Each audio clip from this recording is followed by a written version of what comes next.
From the Philippines comes the story of the capture of the capital, Manila. This was the American airman's view of the battle, which led to one more Pacific victory by General MacArthur. On land, there had been a race to reach the capital between forces of the 1st Cavalry and their rivals of the 7th Division. Taking rivers and streams in their stride, they drove on at high speed to liberate Manila. Men of the 37th Division, who had fought their way mile after mile towards the capital, are seen crossing a bridge in face of accurate Japanese shelling.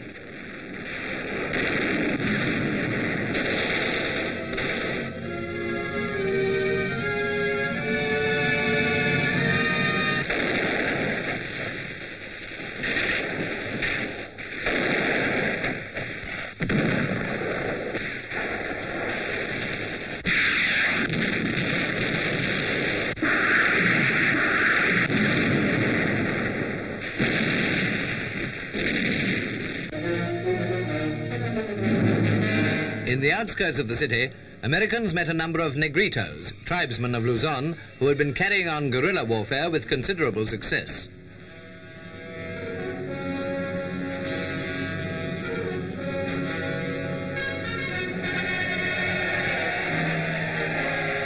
The arrival of the Americans was greeted very warmly, the first signs being the offer of refreshments by the local population. You'd think he'd say yes to a bottle of beer, but he passes it on to a comrade.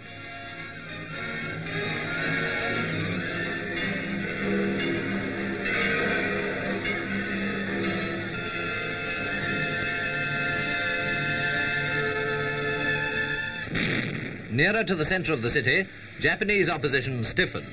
One of the first strongholds taken by the Americans was near the palace, where you could still read an incongruous notice about picking flowers. The Japs had done everything they could to prepare their kind of welcome. Warehouses had been filled with drums of petrol, and as the Americans approached, the enemy set large areas of the city on fire. A new fear now gripped the 1 million inhabitants of Manila, for water to deal with the fires was very scarce indeed.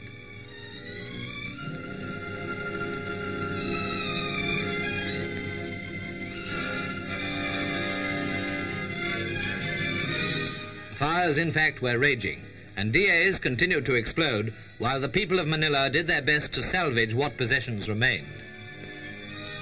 The Japs were doing no more than fighting a delaying action, but life in Manila was extremely unpleasant while it lasted.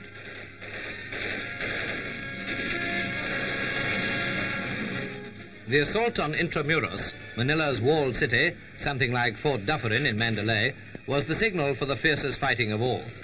With fires burning everywhere, with Jap snipers still at work, the American infantrymen fought a blistering battle before Manila was completely in their hands.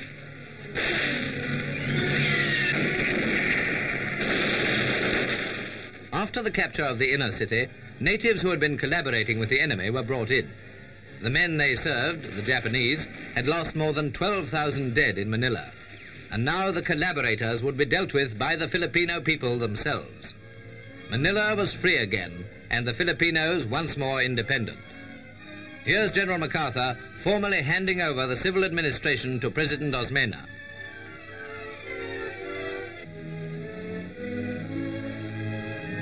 This was the climax of a long trail of hard and bloody fighting on the route to Japan itself. Today, the slogan in the Pacific is, "On to Tokyo."